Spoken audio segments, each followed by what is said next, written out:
The medical facility had been a community hall before the catastrophe, which was evident in the architectural details that the relief team had not had time to remove. Decorative carvings along the upper walls, a ceremonial alcove in the northeast corner that now held supply crates, the particular proportions of a space designed for gathering that had been reconfigured with the practical ruthlessness of emergency for treatment. Administrator Arvin Sohul had approved the conversion herself in the first 48 hours when decisions came at the pace of necessity rather than deliberation, and she had not looked at the carving since.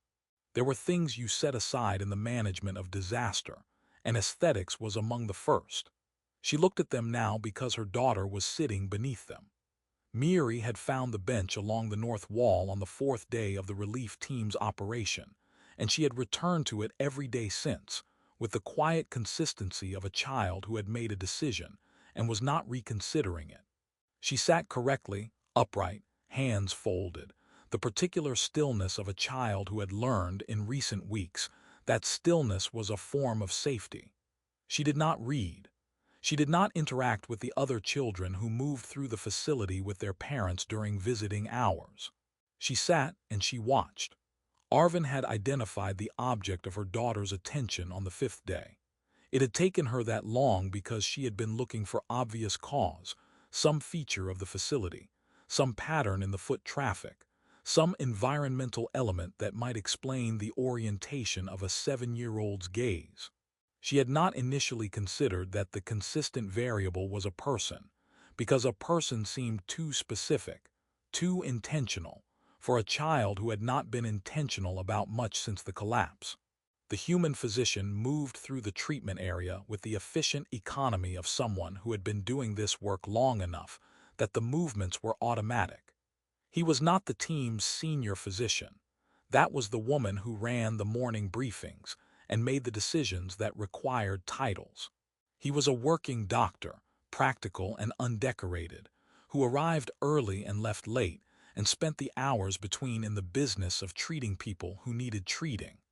Arvin had noted him the way she had noted all the relief workers, with the gratitude that disaster produces and the assessment that leadership requires, cataloging capability and reliability, and the specific quality of someone who did what they said they would do. She had not noted him as the fixed point of her daughter's universe. She noted it now. Miri's gaze tracked him from the supply station to the first treatment bay, held while he worked, moved when he moved with the unwavering attention of something that had oriented itself and was not available for reorientation. It was not the watching of a frightened child. Arvin knew what fear looked like in her daughter, had learned its specific texture in the weeks since the collapse, and this was not it. It was not curiosity either, the bright intermittent attention of a child finding something interesting. It was something else, something she did not have a word for, something that sat in the category of behaviors that concerned her precisely because she could not categorize it. She crossed the facility to the bench and sat beside Miri. Miri did not look at her. "Who are you watching?" Arvin asked, with the careful lightness of a parent who has learned that direct questions produce withdrawal. Miri said nothing. Her eyes stayed where they were. "The doctors are working hard," Arvin said. "It's kind of you to pay attention to them." "Nothing. Is there something you'd like to tell me?" Miri's gaze moved, briefly, to her mother.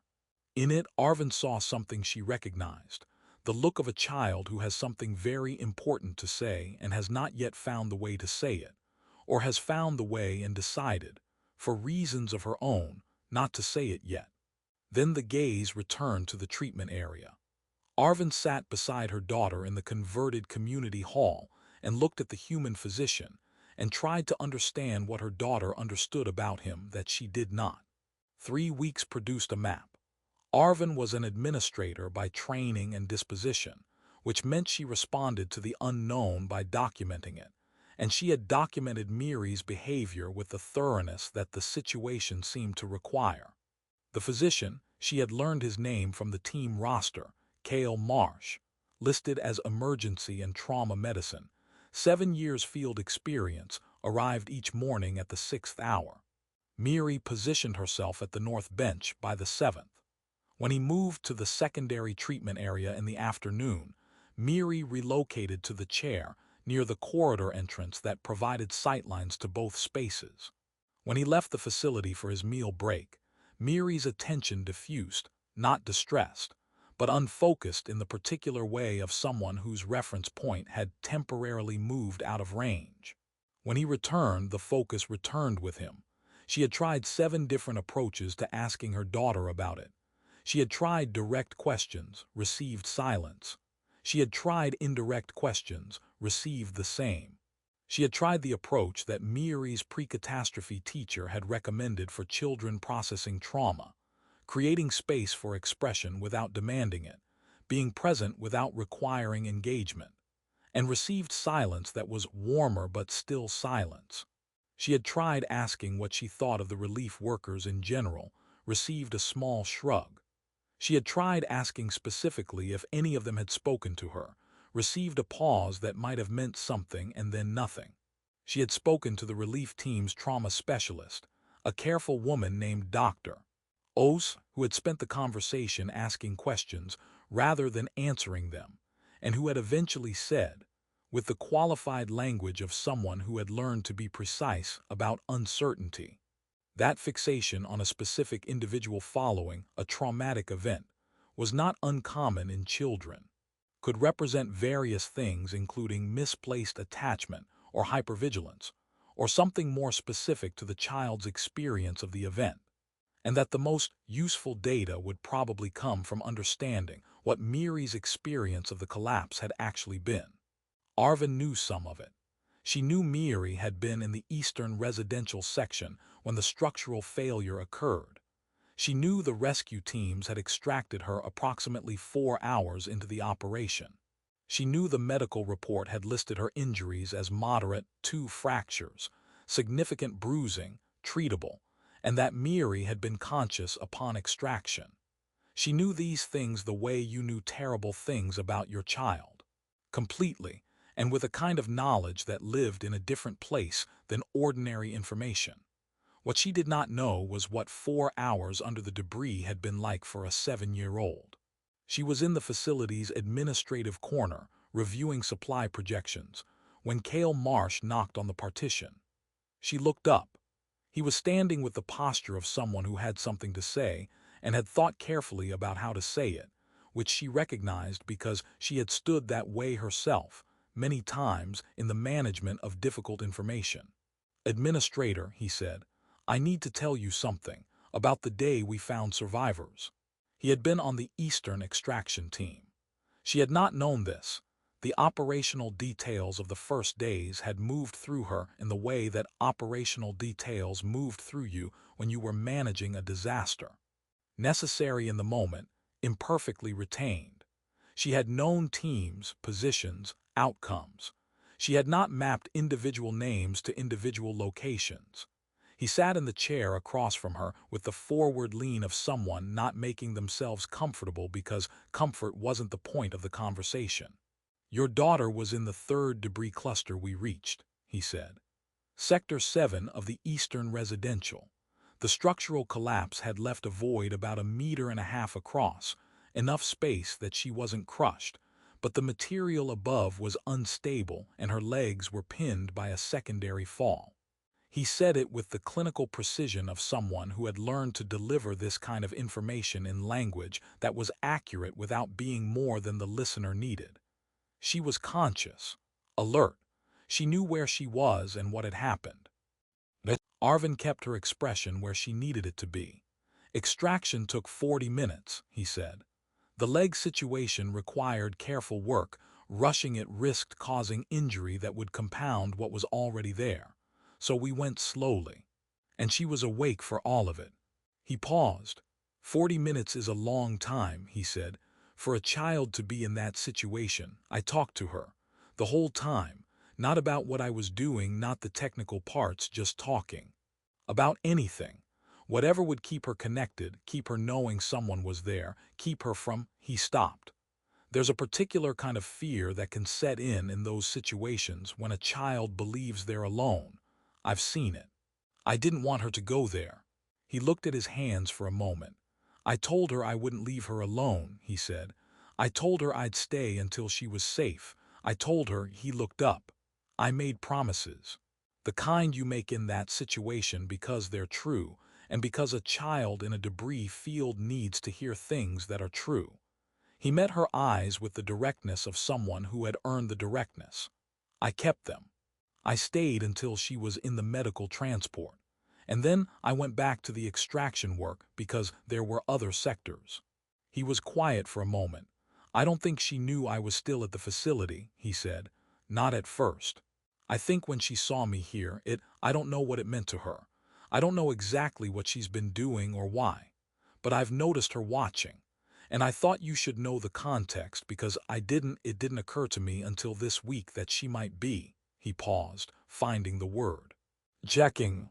Arvin looked at him across the administrative table in the converted community hall. Checking, she said. Whether I'm still here, he said.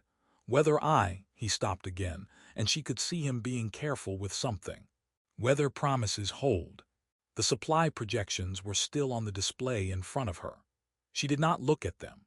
She looked at the man across from her who had spent 40 minutes in a debris field talking to her daughter about nothing and everything, and she understood, with the completeness of understanding that arrived sometimes all at once rather than in pieces, what the North Bench was. It was a vigil. It was a 7-year-old's method of verification. It was Miri, in the only language she had found since the catastrophe for things that mattered, making sure. She went to the bench that evening, when the facility had quieted into its overnight rhythm, and Miri was there in the low light with her hands folded, and her attention directed, as always, at the treatment area where Cale Marsh was completing his late documentation.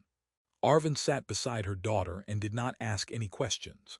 After a while, Miri leaned, not much, the small, precise lean of a child who had recently learned the cost of things collapsing, until her shoulder was against her mother's arm. Arvin put her arm around her and felt the particular weight of a child who has been holding something and is considering, for the first time in weeks, the possibility of setting it down. He's still here, Miri said. It was the first full sentence she had produced in 11 days. Yes, Arvin said. He said he would stay until I was safe. I know. I wasn't sure, Miri said, with the gravity of a 7-year-old being precise about something important, if safe meant just that day or for longer. Arvin held her daughter and looked at the human physician writing his reports in the treatment area, the low light catching the particular quality of someone at the end of a long day, who was nevertheless finishing what needed finishing. She thought about 40 minutes in the dark and a voice in the debris, and promises made in the specific register of things that were true. The next morning, she found Cale Marsh before he began his rounds. My daughter would like to say something to you, she said, if you have a moment. He had a moment. He followed her to the North Bench where Miri was already seated, already oriented, already watching him approach with the focused attention that Arvin now understood completely. He sat down, at a careful distance, with the posture of someone making themselves available rather than present, offering without requiring. Miri looked at him for a long moment. Then she said, with the directness of a child who had decided to be precise, "You came back." "I work here," he said gently. "I know," she said, "but you came back anyway." He looked at her with the expression of someone who understood without needing it explained that they were talking about more than the facility. "Yes," he said, "I did." Miri nodded, once, with the satisfied gravity of a verification completed. She did not stop watching him entirely in the days that followed. But the quality of the watching changed. The vigilance softened into something that was less measurement and more familiarity, the gaze of someone who had confirmed what they needed to confirm and was now simply keeping track of something they had decided mattered. She began to move from the bench occasionally, to other parts of the facility, to interactions with other children, to conversations with her mother that were longer and then longer still.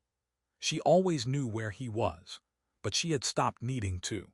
Arvin watched this and understood that healing had its own documentation, its own map, its own